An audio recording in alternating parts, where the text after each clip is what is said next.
Lord, pwede po ba akong mag-alay ng tula para sa'yo? Gusto ko lang po kasi magpasalamat para sa lahat ng mga biyayang pinagkaloob mo. At ganoon na rin ang paghingi ko ng tawad sa lahat ng pagkukulang, sa lahat ng pagkakamali na nagawa ko sa mundo.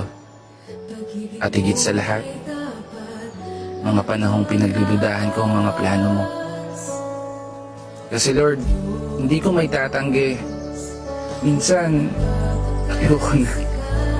Ang araw na pagod na ako sa lahat ng mga problema kong daladala. Pinipilit ko nung bumangon at imulot ang mata. Sa bawat umaga at ibulong sa sarili na kaya ko pa. Dahilan kung ba't lagi kitang tinatanong na bakit ako pa. Bakit hindi sila? Pero salamat kasi sa lahat ng mga laban ko sa buhay na napagtagumpayan, alam kong kasama kita. Alam ko sa sarili ko na hindi ako nag-iisa. Dahil nandyan ka, para alalayan ako. Kahit pa, minsan, sinusukuan ko na. Yung buhay na niregalo mo. Buhay na dapat iniingatan ko. Kaya maraming salamat, Lord. Hindi na po ako hihiling ng para sa sarili ko. Para sa pamilya ko na lang. Ingatan niyo po sana sila.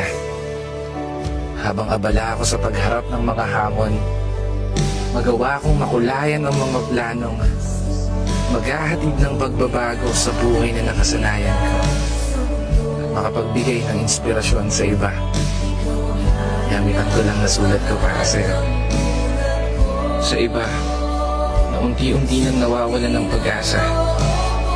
Mga taong nakakaranas ngayon ng matinding karamdaman na hindi na alam kung makakaya pa ba.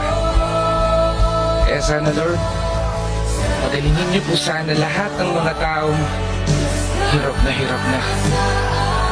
Mga taong pilit inilalaban yung buhay, alang-alang sa pamilya nila. Mga taong gusto pang masilayan ang ganda ng mundo at maging masaya pa sa loob nito.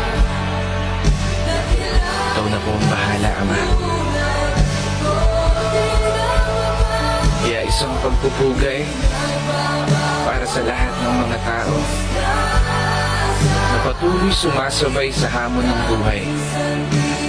Ako nga po pala si Brother Mike. Ito ang aking munting tula for today's video. Sana nagustuhan mo.